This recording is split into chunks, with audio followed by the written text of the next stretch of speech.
perkenalan lebih dahulu, saya Faik Atauillah. Saya di sini mahasiswa Universitas PGRI Semarang dari program studi bimbingan dan konseling.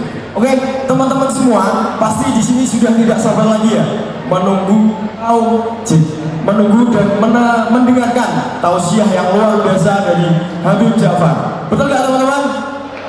Ya, langsung saja kita panggil Habib Ja'far. Monggo persilahkan. Tepuk tangan teman-teman.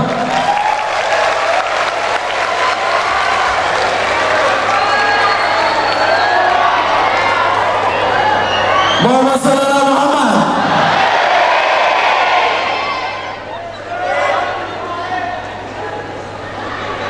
Assalamualaikum Bi. Waalaikumsalam. Dari Madura ini. Dari Madura.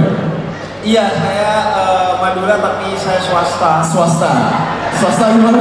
Karena saya aslinya Jawa Timur, cuma bahasa dan budayanya aja Madura. Oh gitu. Ini tadi dari Madura apa dari Jawa Timur? Enggak, ini dari Jakarta. Oh dari Jakarta, langsung ke sini. Luar biasa menyempatkan waktunya dari Jakarta ke bis. Tepuk tangan semuanya teman-teman. Saya sebagai orang yang budaya dan bahasanya Madura itu, ketika ketemu calon guru BK itu saya dijapu ke rel kereta. Kenapa? Kenapa kereta? Kok bisa dijabunya sama rel kereta? Iya, Ada filosofi apa? nggak filosofi sih, lebih kepada kriminal aja. Kenapa begitu? Karena dulu itu satu-satunya momen saya dipanggil guru BK itu karena nyuri rel kereta. Berarti dulu pas zaman muda, Bim ini juga pernah yang namanya nyeleweng atau nakal gitu. Betul. Makanya saya itu kalau melihat anak muda yang masih nakal atau masih tersesat saat ini, saya itu lebih ingin merangkulnya karena bagi saya adalah mereka itu saya di masa lalu. Oh, tepuk tangan. Berarti pandangan Habib kepada teman-teman yang masih muda ini berarti semua nakal? Enggak. Oh enggak, gimana? Bagi yang nakal itu saya melihat itu adalah diri saya di masa lalu yang kalau dia tidak diberikan kesempatan yang baik untuk memperbaiki dirinya, maka di masa depan dia tidak akan menjadi lebih baik. Oh, tepuk tangan teman-teman semua. Jadi buat Anda yang sekarang masih nyuri rel kereta, Nyuri besi-besi itu ya? Besi-besi artinya Anda yang sekarang masih terjebak dalam ketersesatan, maka jangan putus asa. Sebagaimana tema kita hari ini, kita itu selalu terbuka ruang bagi kita untuk menjadi lebih baik. Karena itu Anda boleh memiliki masa lalu yang buruk, tapi pastikan Anda memiliki masa depan yang baik. Itu lumayan loh, Anda foto masukin TikTok FYP global loh. Langsung aja langsung. Mumpung ini kita bisa ketemu langsung bertatap muka dengan siapa sih yang gak kenal Habib Ja'far? Bener gak teman ya? Ubud, konten kreator, penulis, pendakwah, orang yang multi talent. Beliau ini orang multi talent teman-teman. Siapa sih? Ini kita semua di sini yang mbak-mbak, yang mas-mas ini bikin konten TikTok di sini pasti nanti FYP global. Saya jamin, betul ya? Betul ya. Bahkan bukan hanya FYP global, FYP akhirat Anda. FYP akhirat, nanti sampai akhirat. Ya, kami silakan monggo menyampaikan sebuah materi. Oke, saya berdiri aja ya. Ya, silakan. Ya, bismillahirrahmanirrahim. Alhamdulillah wassalatu wassalamu ala Rasulillah wa ala alihi wa sahbihi wa man wala, amma ba'du. Assalamualaikum warahmatullahi wabarakatuh.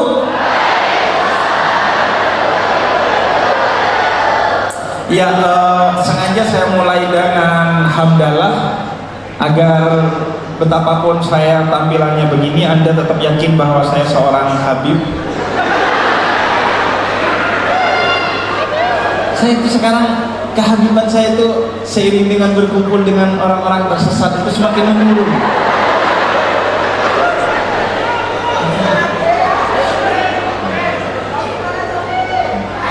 Karena itu saya itu, tapi senang sekali hari ini saya berada di tengah-tengah mahasiswa, mahasiswi, ibu rektor khususnya, pembantu rektor dan para dosen Universitas PGRI Semarang. Ini acara yang seru sekali, ramai sekali, Dan sebenarnya hari ini itu ada acara di Istana Merdeka, di Istana Negara itu ada acara, dan tapi saya memilih untuk hadir di acara ini pagi ini. Karena di Istana Negara saya tidak diundang. Makanya saya memilih di sini karena saya diundangnya di sini. Iya dong, pastikan ada acara di sana. Masa gak ada acara di Istana Negara? Pasti ada tuh. Tapi saya diundangnya di sini, ya udah saya hadir di sini. Dan tadi Ibu Rektor dalam sambutannya memulai dengan apresiasinya terhadap Piala Dunia di Qatar tahun 2022 ini. Dan kita senang karena ini adalah Piala Dunia pertama di mana ayat suci Al-Quran yaitu Suratul Hujurat ayat ke-13 dibacakan di sana.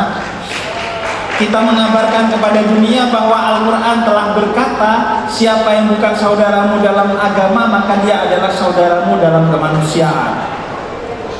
Kita kabarkan kepada dunia. Cuman masalahnya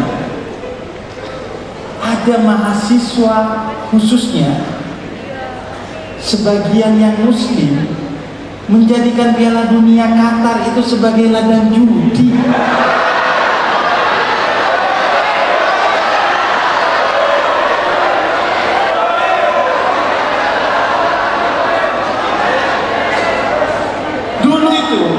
Dulu saya sangat bersyukur karena masa kecil saya judi itu identik dengan Anda pergi ke pasar, kemudian Anda jongkok, kemudian Anda melempar bola terus untuk kemudian main judi. Dan itu pasti pakai topi, pakai sarung, ditutupin celingak-celinguk kita karena kita malu plus takut. Tapi sekarang itu judi bisa dilakukan di kamar dengan namanya judi slot tuh.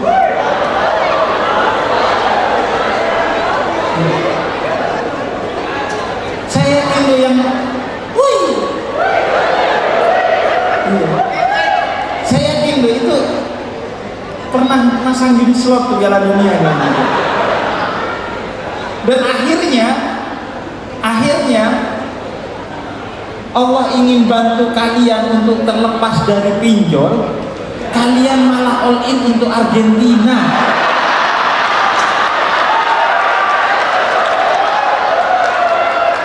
Sehingga Allah kabarkan kepada kalian bahwa judi itu haram secara nyata dengan dibuat Argentinanya kalah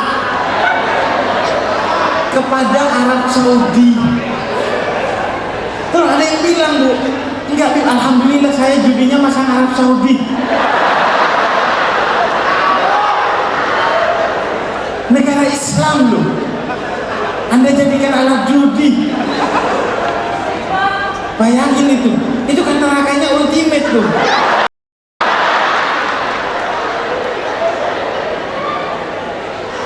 Jadi teman-teman, pesan pertama dan utama saya tentang Piala Dunia satu adalah jangan judi. Dan dengan nama apapun, arisan-arisan dari Hong Kong, namanya arisan katanya. Atau enggak, ini cuma biar excited aja nontonnya. Anda nonton Piala Dunia biar excited pakai judi, excited tiba-tiba masuk neraka Anda. Jadi apapun alasannya dan apapun tujuannya, kemarin ada yang nanya ke saya, si mutannya Tretan Muslim itu, si Leher, iya ada teman-teman dari teman kita itu jadi dia lehernya itu nyaris gak ada ya. Dan kalau noleh dia harus begini, dan bisa noleh karena kandung di kunci stang. Dia bilang, Bik, saya boleh nggak judi tapi duitnya gua dikasih ke anak yatim.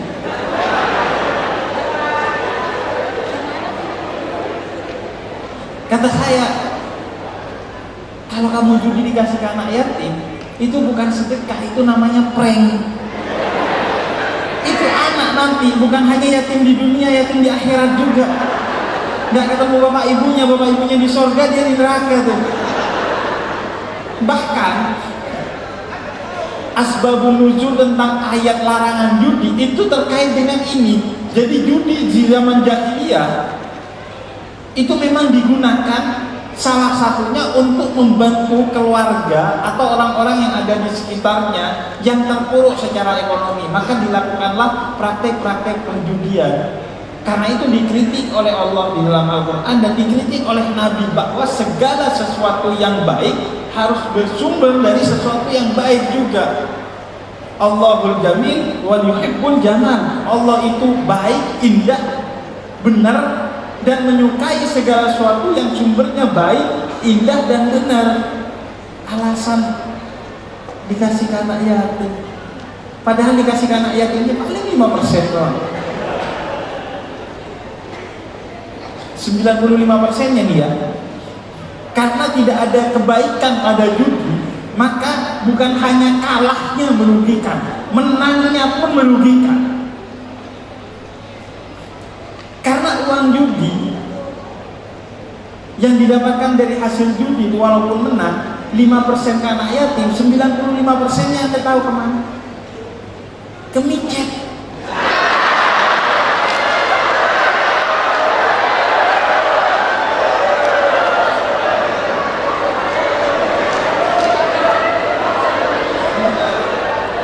Kok bisa loh?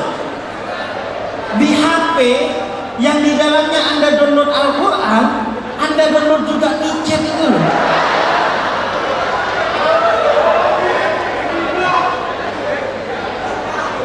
Dan jadi nanti itu orang itu malaikat yang jagain surga itu tinggal ketik HP-nya doang. Anda mau masuk surga, dicek HP. Kata malaikat, HP. Anda buka, wah ada micet, neraka.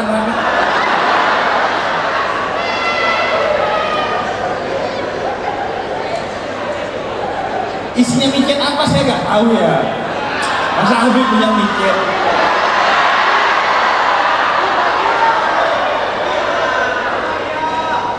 Jadi antonim dari kata Habib itu ya micet itu. Nah, ngomongin soal cinta tak sebatas zikir namun juga pikir. Pertama saya mau mengapresiasi terlebih dahulu bahwa acara ini bahkan sejak di judul itu sangat relate dengan kita semua. Biasanya kan acara-acara di kampus-kampus itu dengan bahasa-bahasa dan tema-tema yang panitianya gak ngerti dan semua juga gak ngerti bahasanya, revitalisasi ini dan lain sebagainya. Nah, ini adalah judul yang menurut saya menarik. Saya ingin memulai dari cinta terlebih dahulu. Nah, saya ini harus jam-jam ya, kalau enggak, karena nanti saya ingin lebih banyak waktunya ditanya jawab agar kalian mendapatkan apa yang ingin kalian dapatkan dari saya, bukan apa yang ingin saya berikan kepada kalian, agar lebih relate kalian pulang. Nah, cinta itu adalah sifat utama Allah. Allah itu tidak terbatas, sedangkan kita terbatas. Sehingga kita tidak akan bisa mengenal Allah kecuali Allah memperkenalkan diri kepada kita. Karena itu kata Sayyidina Ali bin Abi Thalib, araftu rabbi bi rabbi. Saya mengenal Tuhanku dari Tuhanku itu sendiri. Karena mustahil kita mengenal Tuhan tanpa dari Tuhan itu sendiri, karena Tuhan itu tidak terbatas sedangkan kita terbatas. Karena itu kata pepatah Arab, laula murabbi ma'araftu rabbi. Kalau bukan karena guruku, aku gak kenal Tuhanku. Kenapa? Karena guruku belajar kepada para kiai, para habaib, yang mereka belajar kepada para imam, yang belajar kepada tabi'in, yang belajar kepada tabi'in, belajar ke sahabat, belajar ke Nabi Muhammad, yang Nabi Muhammad belajar langsung kepada Allah tentang siapa Allah itu sendiri. Dan Allah memperkenalkan dirinya dengan dua sifat utama di Al-Quran, Ar-Rahman dan Ar-Rahim, Maha Pengasih, Maha Penyayang. Lihat kan hadisnya. Jadi akar katanya satu, rahmat, cinta, itulah yang menjadi sifat utama Allah. Cinta, begitu besarnya cinta Allah kepada kita, sehingga walaupun jodoh di tangan Allah, orang yang nggak nyembah Allah tetap Allah kasih jodoh. Betapa Allah itu cintanya melebihi murkanya. Kata Allah sendiri dalam hadis qudsi, Inna rahmati taglibu ghadab. Sesungguhnya cintaku melebihi murkaku. Kalau Anda kan sebaliknya, sesungguhnya murkamu melebihi cintamu. Buktinya baru putus semenit langsung diblokir. Padahal kemarin tuh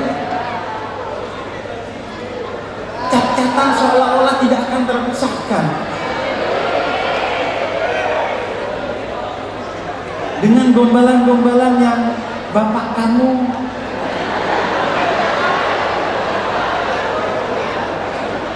tiba-tiba baru putus langsung saling ngeblok.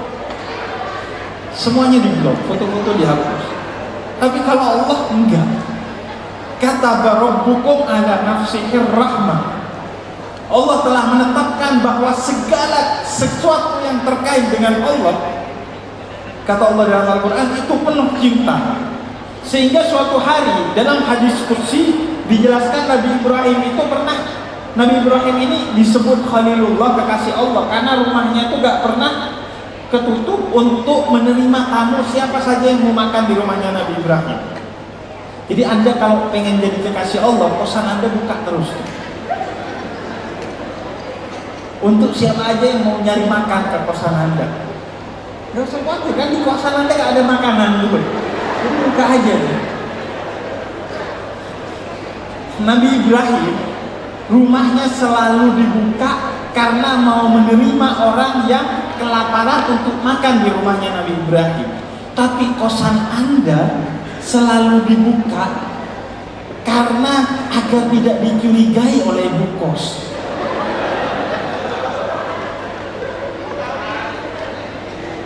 In pintu dibuka sedikit, sendal pacarnya dimasukin ke dalam.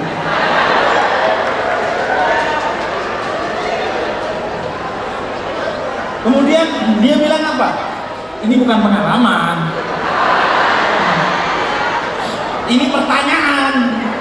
Jadi pertanyaan pemuda tersesat waktu itu, Bik, boleh enggak sholat bareng pacar di kosan?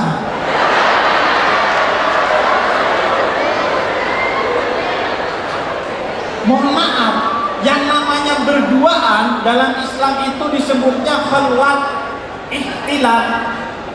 Yang kalaupun ibadah itu gak boleh. Berduaan di masjid, Anda gak ada orang lain, berduaan di masjid gak boleh. Karena kenapa? Orang ibadah pun bisa diganggu setan. Buktinya ketika Anda sujud adalah jarak terdekat seorang hamba kepada Tuhannya. Anda masih mikirin pinjol. Itu bukti bahwa masih bisa diganggu setan orang ibadah. Makanya sholat berduaan yang bukan mahrim, kalau memang gak ada orang lain, itu